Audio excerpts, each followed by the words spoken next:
A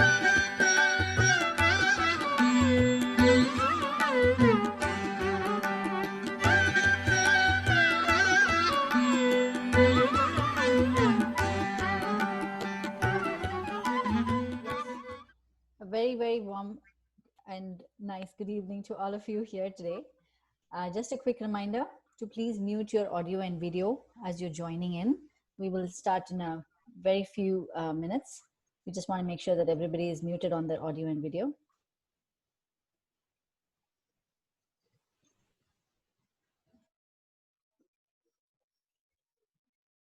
And I hope you all can hear me now. Auntie, is this audible enough? Perfect. Yeah. Okay, great. Awesome. Thank you for joining us today evening. And we're all very happy to have Asha Ramesh Auntie with us today. We all know that dance is basically music made visible. And with appropriate rhythms and ragams, dance gets elevated. Today, I'm very excited to moderate for the topic of collaborations of music and dance with Mythili Kumar Auntie and Asha Ramesh Auntie. Before we go further into our conversation, I'd like to ask Mythili Kumar Auntie to please begin some introductions. Thank you, Aishwarya. Yes, I am, as you all know, the Artistic Director of Abhinaya Dance Company. And we started a reflection series on the day that we were supposed to have our 40th anniversary on April 18th. And we decided to continue it. We're changing some timings because the internet has been flooded in May, I think, with lots and lots of dances. So please keep a lookout for our time change whenever we do that. So the first, we wanted to do this as an educational thing, so that the greater dance community would be able to glean some facts from our experiences. So we started with teaching methodology and teaching. I kindly request. Can all of you mute yourself? It's only going to be me, Asha, and Aishwarya on the mic. So please mute yourself, whoever was that. Okay. So basically, teaching methodology and Mami's teaching, which is Kalanidhi Mami's teaching, followed by insights into choreography with Radhika and Malavika. And today, as Aishwarya said, we want to talk about music, and we have a wonderful person here, Asha Ramesh, Artistic Director of Ragamalika School of Music, and she will, so hopefully we will all have a great conversation today. Ashanti, a very warm welcome to you. Could we please ask you to please briefly introduce a little about the music compositions in general? Thank you, Aishwarya. First off, congratulations to Mythili, the entire family, and Abhinaya Dance Company for such a wonderful milestone. And thank you for having me join you all today in the Reflection series. I would like to just focus on my relationship with Mythili and Abhinaya for today, because known her for 20 plus years, ever since I moved to the country in '92 or even earlier. And we started collaboration, got a new meaning for me working with Abhinaya and with Mythili and her interesting topics that she would present right from the beginning, right from early 93 onwards. And it was such a learning experience for me those days, because I was newly married and I had just been performing concerts and tuning few things here and there. But then when moving to the United States and having Mythili present shows where we had to create new music and original music. So it was challenging for her, but with all the research that she had done and on the topic, we would sit together and brainstorm, and collaboration started like that. And so it's my honor and pleasure that I have been able to work with Mythili and most of the productions for her since '92. And so collaboration has been happening for these past years, and I'm looking forward to many more such wonderful opportunities from her and Abhinaya. Thank you, Auntie. I was actually going to ask the same, right? Like, it's such a huge topic when we talk about music and dance together.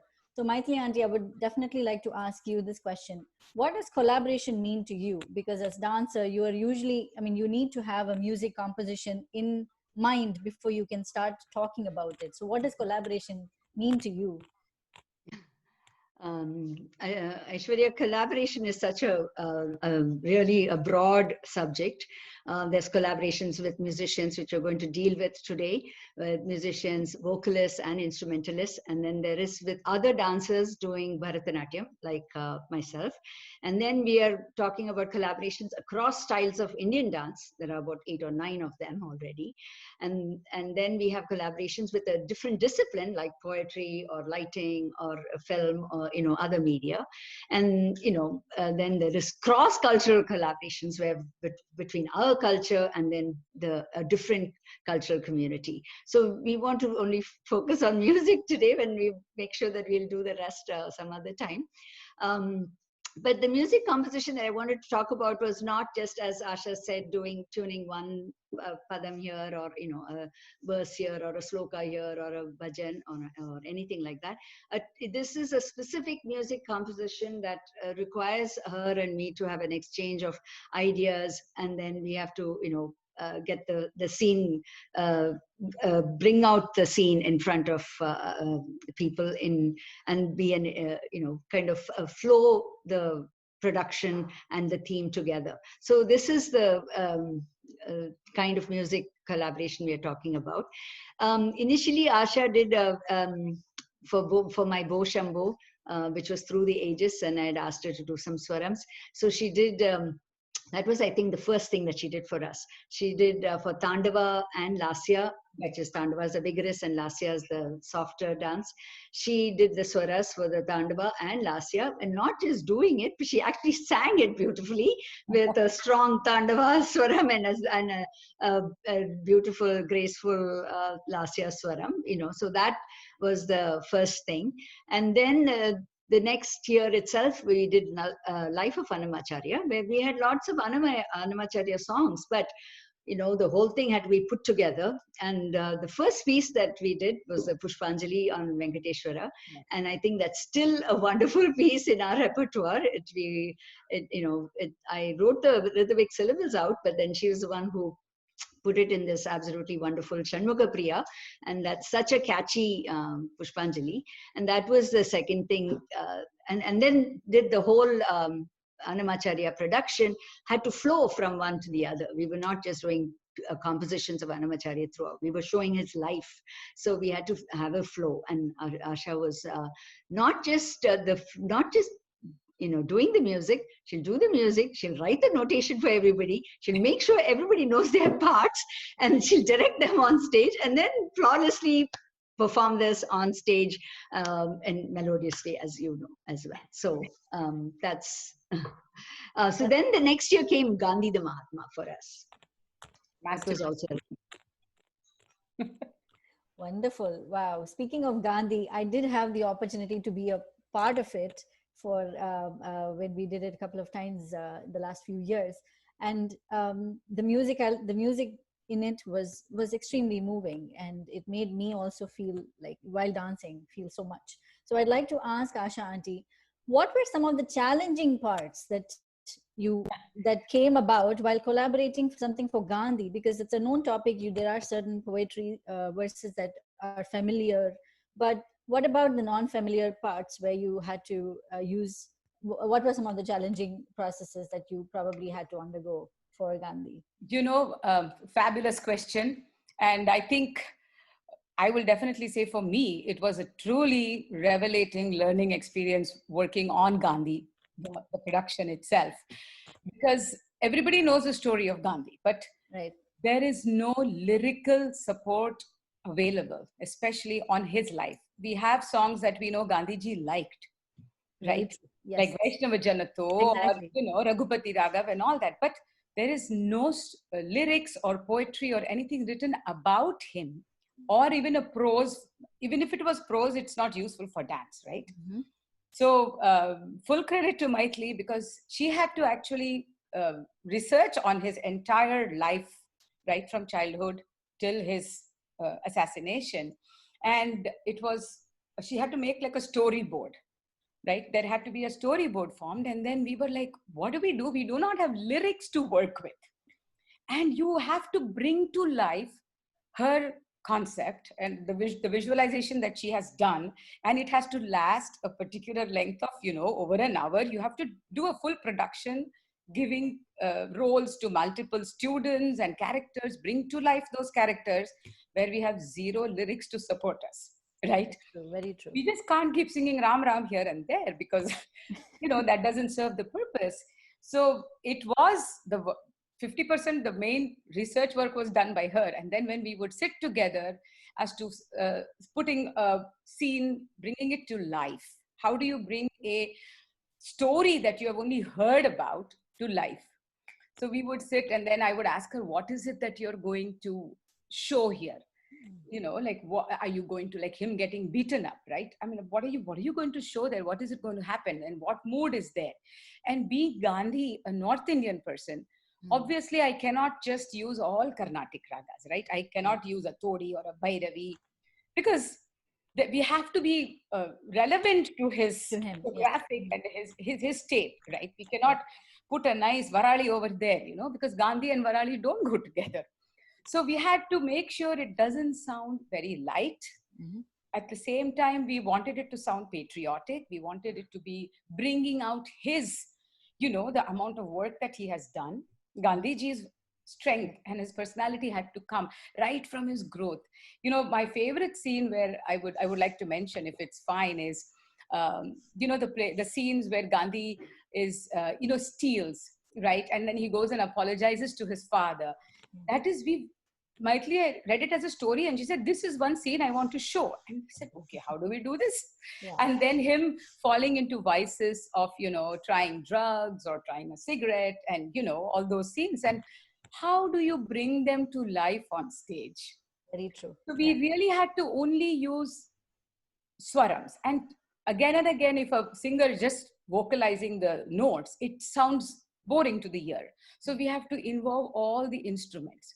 So, I would sit and then Mythili and I would discuss, okay, let's put a violin melody here or put a veena here and then have only rhythm here and do an alap there because there is no lyric support.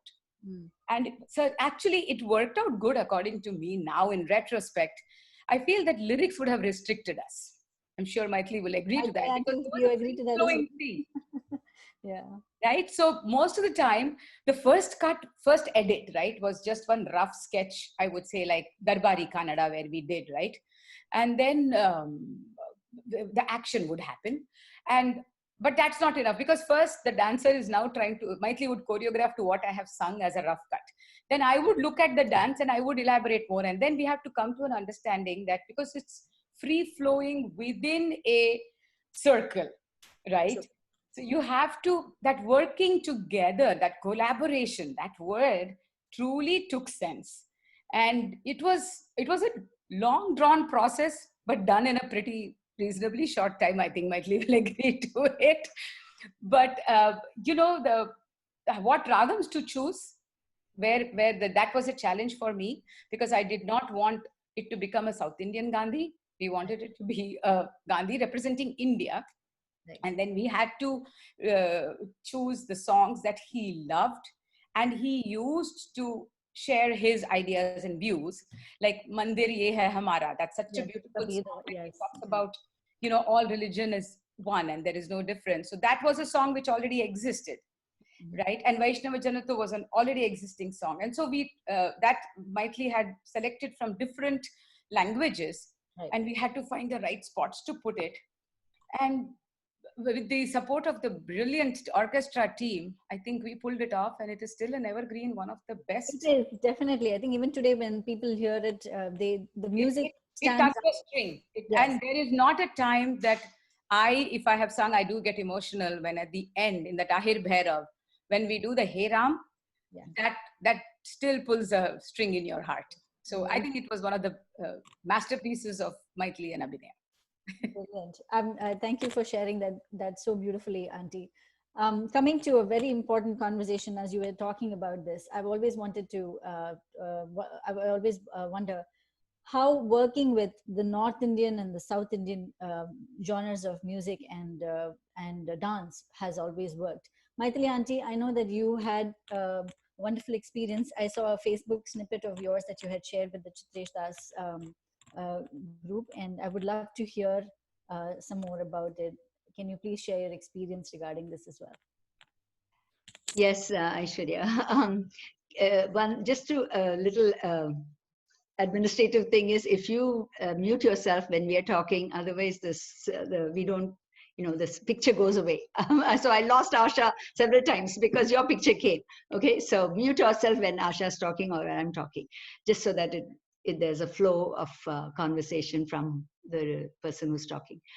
So anyway, North Indian and South Indian music, the clip that you saw was across styles of dance. That is, we're taking Bharatanatyam and then taking Kathak and trying to put it all together. So it seems very easy because we're all, all the music has 3s and 4s and 5s and 7s and, Tisram and Khandam and all is all the same. But when you actually get down to it, it's not easy because the tempo of each of these dance styles is different. So for instance, I just wanted to demonstrate when you do the chakkas where you go 1, 2, 3, 4, 1, 2, 3, 4, 1, 2, 3, 4, 1, 2, 3. We were going to do something, we would go 1, 2, 3, 4, 1, 2, 3, 4, 1, 2, 3, 4, 1, 2, 3, 4. Kind of becomes really odd to look at because we have so many arm movements that we have to do. And then when they turn around and do their feet, which is even double of this, and we have to stand next to them and do takadimi, and we cannot do it in our Aramandi stance beyond a certain, tempo. They can do it really fast because they use their heels and their toes, and that's how they trained. So, so when you do something like this, we have to keep that in mind, and how one has to remember not to be upstaged because Kathak can be really nice and flamboyant, and so we have to kind of work around that. In addition, I also noticed that in our dancing, when we are doing things together, we usually use the samam as an after the movement is done. For instance, we will do tai didi tai tai tai didi tai tai tai tai didi tai tam, and our tam will be the samam. Whereas in Kathak, just like Mridangam, they'll do tai tai tai tai tam, tai tai tai tai tam, tai tai tai tai tam, and their tam will be their samam there. And for us, if we had to do tai didi tai tai didi tai tai didi tai, we don't end like tai over there. We do tai didi tai ta. We do it. So then whenever we're trying to do some rhythms together, I would say, I want to do it this way. And, Chitresh would say, that doesn't work for me. So, he'd do his own. So the clip that you might want to show and share, and it's also, like you said, it's also on our Facebook thing. It'll show you how we had to tweak the rhythms here and there in order to make it flow. And if you're really keen, Asha of course will find out how we're going fast and then going slow and going fast and going slow at some times. And then after this, Asha will talk about the North and South Indian music part. I only talked about the rhythm, so she can tell you. Let me quickly share a little snippet of the video over here for our viewers, for some of our viewers who have not seen it. You can share it in, it is available on our Facebook page as well.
that was wonderful, Auntie. Very nice. And now, once you spoke about it, I think now we're able to relate to what that video actually means in terms of like the difference in the talam patterns. Thank you so much for sharing that. Asha, Auntie, musically, would you be able to share your collaborations that you have worked with Abhinaya Productions that are cross, like which are varied in pattern like this? Sure, sure. So, few opportunities we have had. I would say that a collaboration between two Hindustani, ourselves doing and using both the styles is one. But we have also had the opportunity to collaborate with Hindustani musicians, all of us sitting on the same platform and working together. And Mythili had a great idea of putting Nachiketa, a fabulous Hindustani musician, Nachiketa Yakundi, and myself, we had to collaborate. So the biggest challenge we faced was settling down on a common pitch, because male-female voices. And I couldn't go down too low. My normal pitch, if it was G, I didn't want to sing too low. And he has a nice sharp voice, with a lot of high-pitched voice he has. So it took us a good deal of discussion and meetings to figure out what would be the optimal pitch for us to sing together. That was the first hurdle. And then we had to figure out how to, I'm talking to taking you the second step. The first step, composing, was done. But then when we had to perform together, we first came to the pitch and then designating who is going to sing what. So, we had to make sure that the Hindustani singer, because he was a male, we had to give him, obviously, the male characters singing portions, right? And then I was doing the female characters, but sometimes some of the female characters were in Carnatic ragas and vice versa. So then we had to decide, how is this going to play around? So the main characters had to be designated the voice, and then same thing with the instruments, because we had a sitar, we would have a flute, and if we had the flutist was comfortable doing both genres, North Indian and South Indian. We had to make sure that the tabla was given enough time, like the mridangam, and then there was the additional of kanjira and morsing. And so when we had the full set of musicians, that is the most difficult part. And a classic example of involving so many artists and doing a collaboration for Hindustani and Carnatic purely is another masterpiece, which I think Mythili has done it only once outside. She needs to revive it, Radha Madhavam. It's my most favorite. Radha Madhavam is actually, Mythili just researched on the entire set of Jayadeva's Ashtapatis and made a movie out of it, a full storyline. And it was called Radha Madhavam. So it was not, brand new lyrics were not written. So from the Ashtapatis, various verses were taken and strung into a full storyline. And we actually did a studio recording of that. And that was another big challenge we had to face, because we had to get all the musicians together. When you meet for a rehearsal and do the show, it's done. But when you actually have to do a recording, then the collaboration aspect really has to be more than perfect, right? So we all had to be in sync together, and then we all had to give ourselves a room to, to have a little bit of error there, right? And you have to give yourself that relaxed environment. So it was not just music collaboration, it was also mental collaboration, physical collaboration. There was a lot of collaborations that happened. And in that, it was very interesting because we had chosen, I tried to stick to a lot of Hindustani ragas and common ragas between the South Indian and the North Indian, Carnatic and Hindustani genres, which could be played either way. And then, so it was very, it came out very beautifully, where we had given Krishna certain, the flamboyance of those Hindustani ragas. And then for Radha, we had nice, softer, like common Carnatic ragams. And, that Radha Madhavam has come out so beautifully. And one of the best collaborations, I would say, of Hindustani and Carnatic. And we have chose a lot of ragams, that's different, but then the whole production was based out of absolute collaboration between Carnatic and Hindustani within the Indian structure. And if I could go on to talk about cross-cultural collaboration, I would like to bring in Chavez here. Chavez was another beautiful collaboration because it's a totally different country, different kind of music.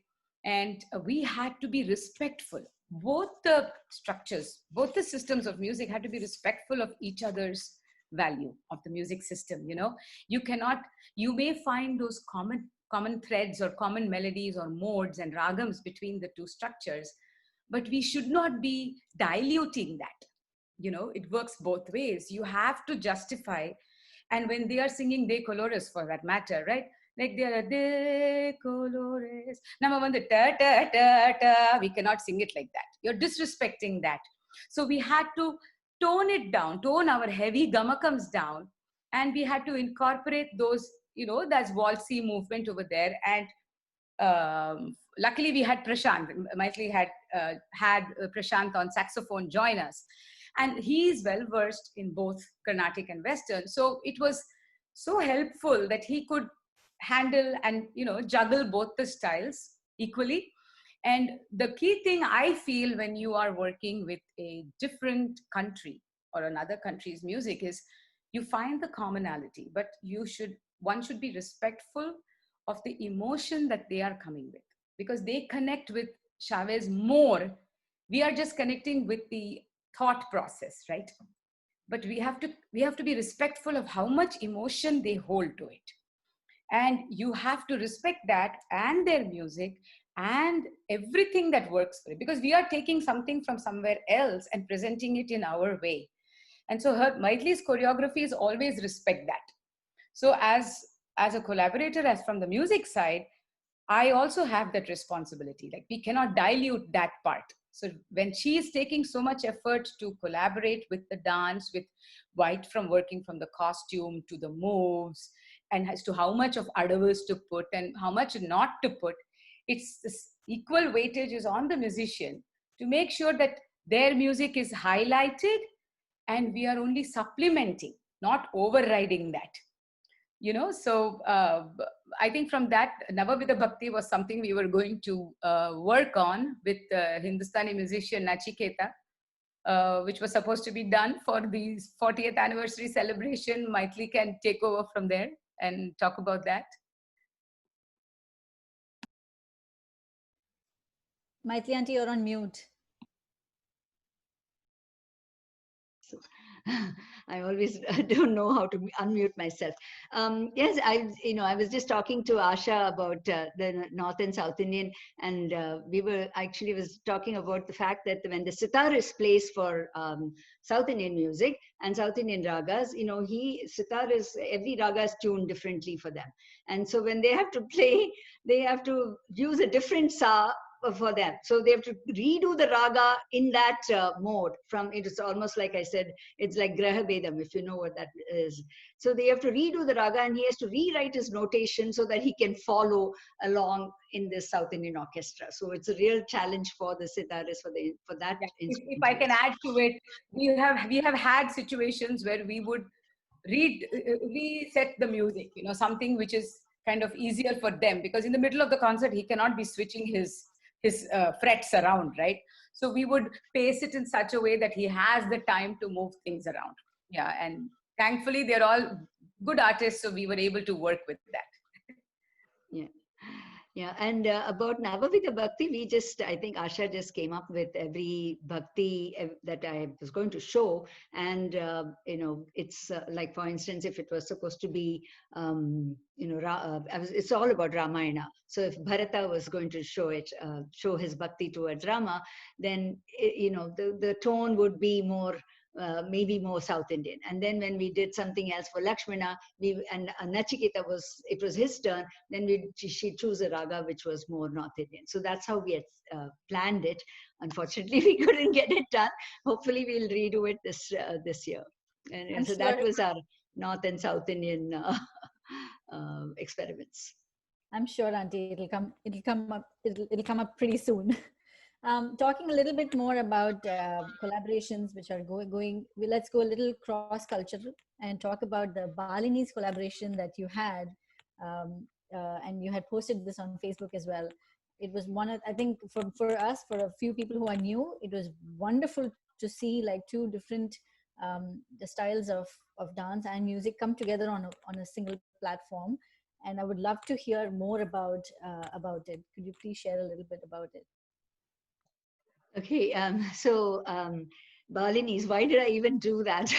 I would meet these instrumentalists, entire ensemble in our ethnic dance festival performances, in our Asian dance festival. So I kept meeting them and, seeing that they would have dancers from Bali doing things like scenes from the Mahabharata, from the Ramayana.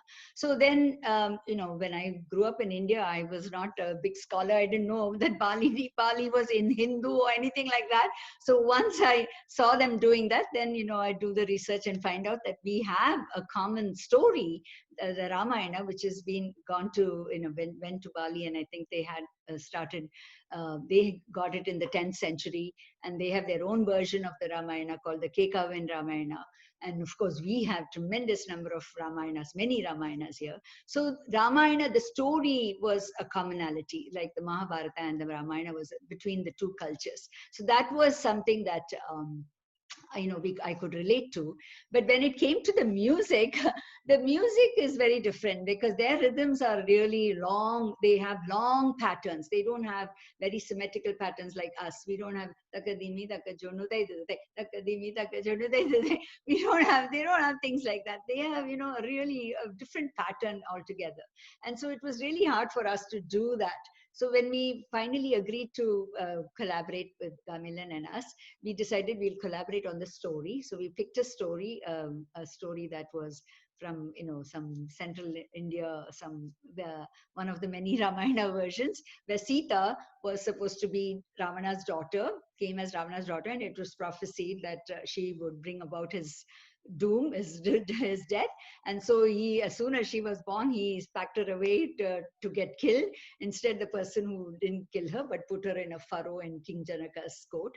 And so we decided that the way we do it is like Balinese would represent the Ravana side completely, and we would represent the Rama side completely. So that's how that collaboration came about. So we focused only on the story and, doing one story, maybe getting the characters together. But, actually we reversed it in 2010 when we did the Balinese again. At that time, we did Sita Swayamvara, and in that, all the suitors, there were some Balinese suitors and some Indian suitors who came and tried for the bow. So we went back and forth, and actually they danced to our rhythms. And in that one, actually Rasika was Ravana. And so that was a different way to approach it. But when it came to music, I have to pass it on to Asha, because music was something that was very different, and to collaborate on that we needed Asha. So Asha was with us for those rehearsals. Yeah, so we had so many meetings because the funny part was when we met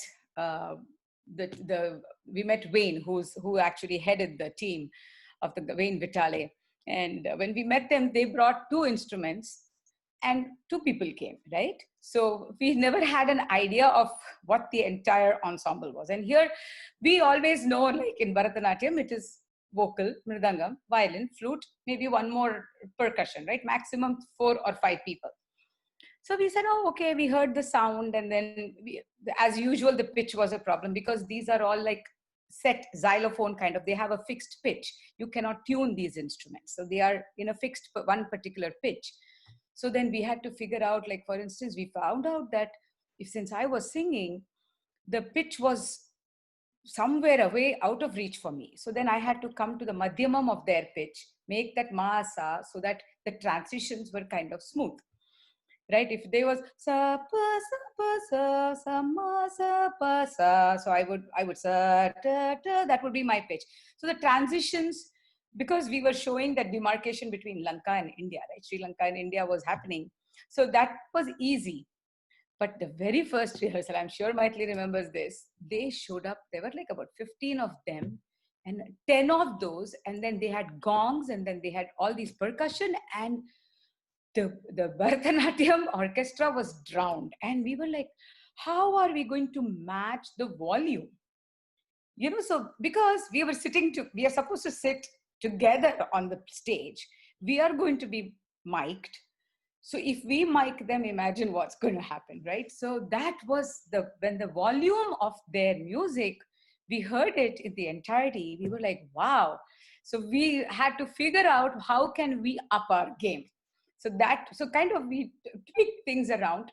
That was as far as the volume concerned. And then when Mythili decided that aesthetically, you know, for the audience, we were at the back. If you see, when we play the video, you'll see. So the orchestra was seated at the back of the stage, way at the end of the stage, and the dancers were in the forefront, right? And so no cues to be exchanged because we are sitting in a straight line. We can't even look at each other for cues. So that collaboration, the practices were so intense and had to be totally rigid. We had to follow those guidelines so that only the dancers would be in front of us, right? They are not even in a perpendicular way where we can see them. So that collaboration between the two sets of musicians, as far as performance goes, was attained through practice. But composing, when I come to composing, same thing. Their music is based out of pentatonic scales most of the time, a ragam with 5 swarams. 90% of their melodies or modes are all pentatonic 5 swaram scales. Now imagine if in Carnatic music or in Indian music, if you're restricted to just 5 swarams, we have 7 and then we have those various positions and all that. So we had to listen to their music and then see. Fortunately for the Sita portions, we had the freedom, right? Because we were able to do what we wanted. But then it cannot be separately together, right? We are not going like on a parallel line. We have to cross over so many times, right? So for instance, when there's a conversation between Ravana and Sita, obviously it cannot be just Gamelan music or just Bharatanatyam music. We had to put them together. So we figured out that we picked the closest melody that we could, you know, and we found that the lot of the ragams resembled ragams like Mohanam or Suddha Saveri. They would do Saveri also. Our Saveri is Sani Rapa Magarisa, but they would do a melody. Sarima Padasa Sadapa Marisa. They will do that for Ravana moving and for all their mean characters, right? So then it was easy for us to transpose that as a version of Saveri, and it's actually a ragam called Sutradhari. I just found out recently, but the close to it was Suddha Saveri, and so Shanthi and Prasad Raisam on the veena and Shanthi on the violin, they could translate it. You know, we could play it in our way, but then I had to tell them that we cannot do too much gamakam. Let's kind of make it a little flatter, like we would avoid doing all that. You know, like keep it kind of flowy, similar to their way of playing it, just to be respectful. And same thing when they would play our ragams, like we did a common thing in Bhupalam. The Bhupalam was a very one of their favorite pieces where we used it, I think, in the scene where Ravana is being convinced by Vibhishana, right? That Sita, you shouldn't be behaving the way it is. So like, what is Bhupalam? Like,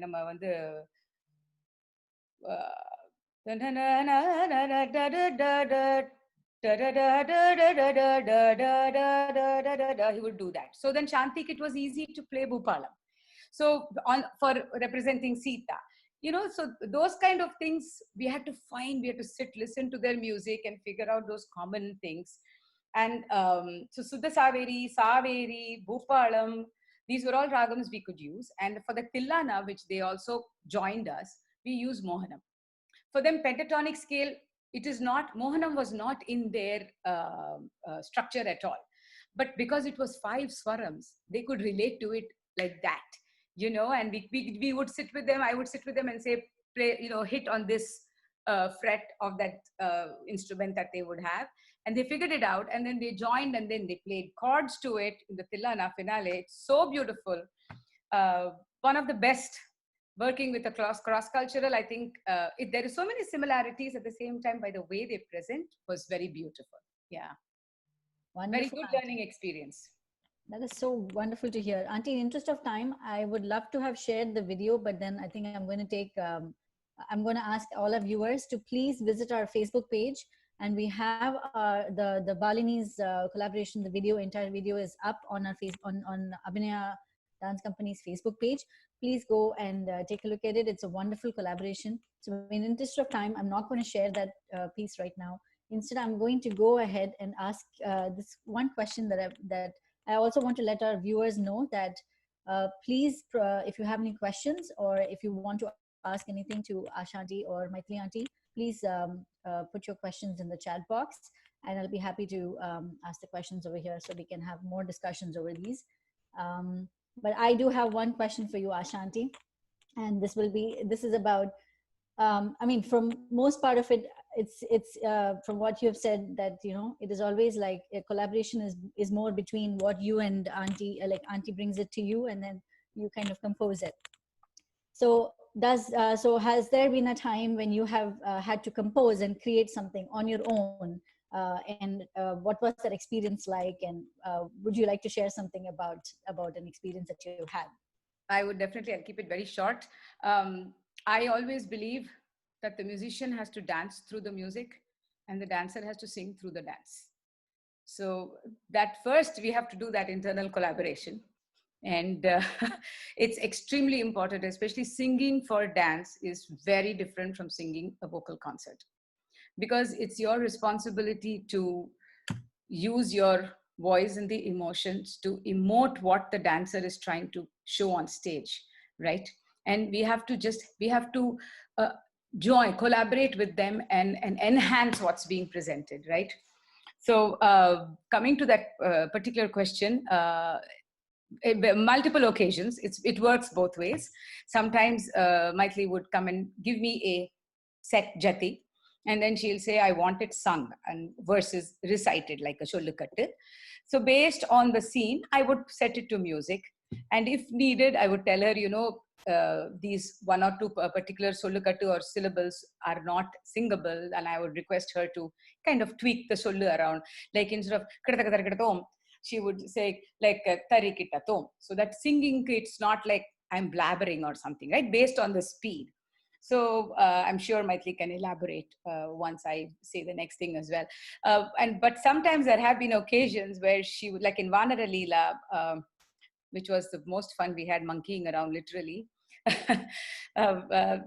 We wanted to show the happy, the jumpiness and the fun monkey character, right? So I was also a part of writing some shollukattus, which were like, because when I have done tillanas, right? So I thought it would be easy to do that. So I have also composed the shollukattus and singing it, set it to music as well. So it works both ways. It all depends on what is the requirement there. And if rhythmically is going to be the focus of that character, then definitely Mythili takes the lead over there. But if it is a scene or situation where shollukattus have to be sung, and if it has to have a little more melodic structure, then I kind of come in there and I even assign the shollukattus and I sing it as well, so that it brings out that softer side of the character. Yeah.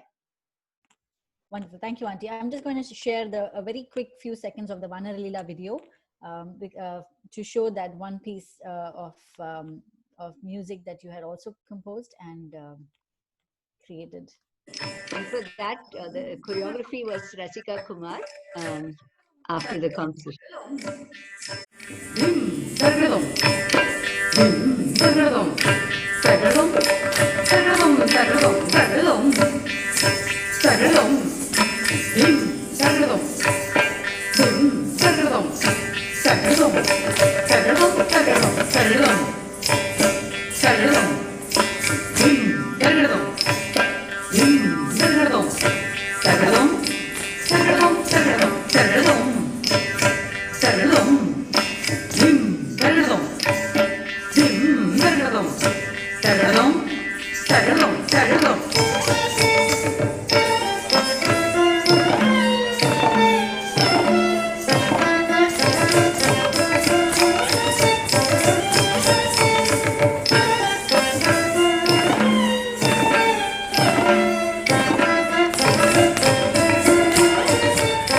That was wonderful.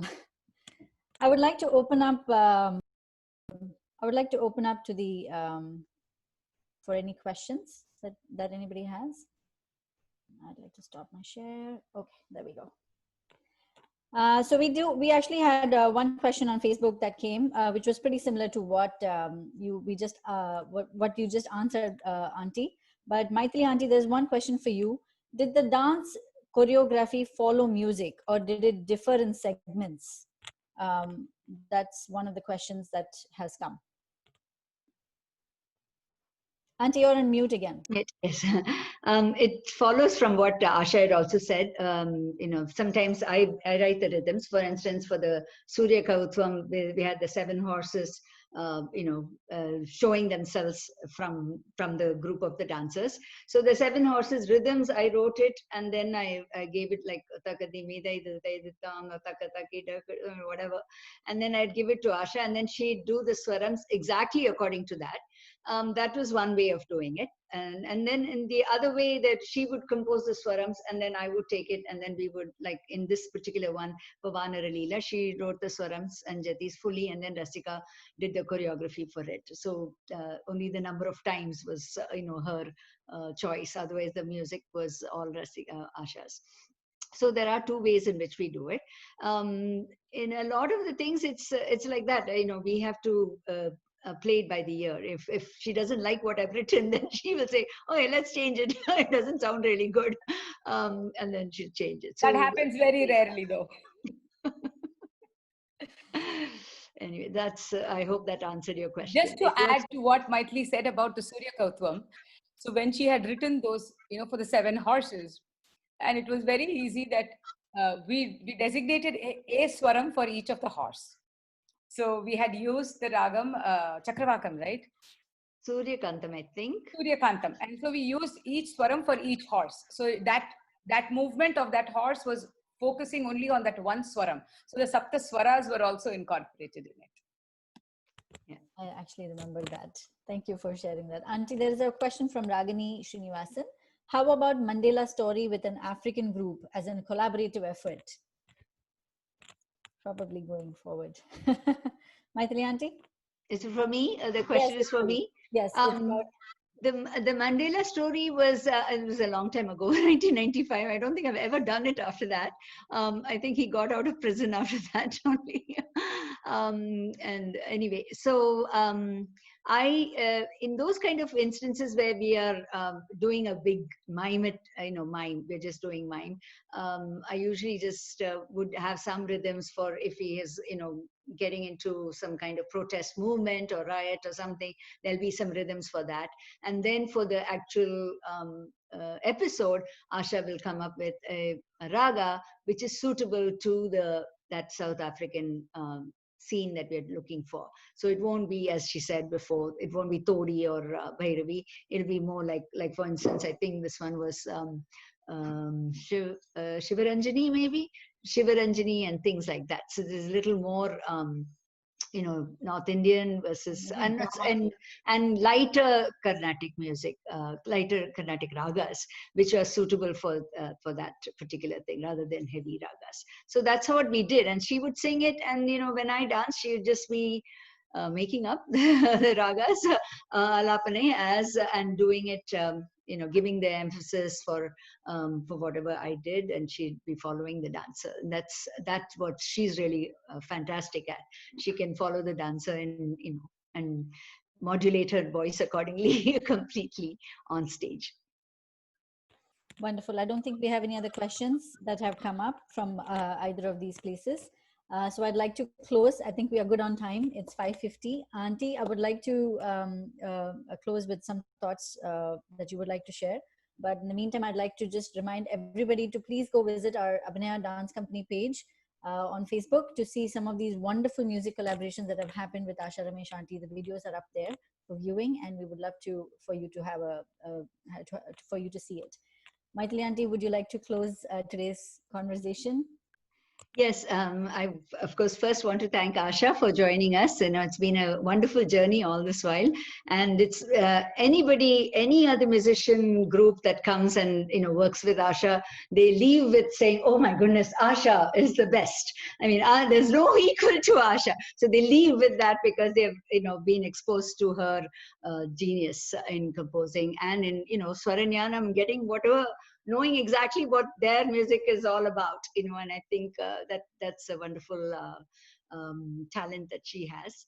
The thing that I want to just finish off with is that this is only one kind of collaboration. We had collaboration with taiko drummers, which I'm hoping that Radhika will talk about, which is more very rhythmic. And then there was a collaboration with Chitra Divakaruni saying a poem. I remember one where she said the poem, it was Deaf Child at the Seashore, where there was no music, so only the poem and only me dancing. So things like that, we'll be talking about that in a different time because there were so many collaborations we did. We also did collaborations with Bharatanatyam dancers. And as I said, we have to really the risk that you're taking is that you'll be upstaged because somebody will be more beautiful than you, somebody will be dancing better than you, but we have taken that risk and done a lot of collaboration. So we are hoping to talk about that next time, and I hope you can join us. Yeah, and next time I would like Mythili also to mention, we did a collaboration of Ragam Tanam Pallavi, which was a fabulous collaboration on what can it was on the earth. Brilliant. It was completely extempore because I sang Ragam, I sang Tanam, and then we did the Pallavi. We did a proper Carnatic Trikalam Pallavi. We put Swarams, and it was phenomenal. It was another masterpiece of Mythili's. Wonderful. Thank you. Thank you so much, Asha Aunty and Mythili Aunty, for joining us today. It was really inspiring to hear from both of you the collaboration and how this has worked over the last few years. We really hope that we continue to see more of a lot of your productions and a lot of your collaborations going forward. Thank you to all our viewers for joining us today, and we do hope that we will see you next week as well with another wonderful session of Abhinaya Reflections. Thank you, Mythili. Thank you, Aishwarya. Thank you. Thank you. All the best.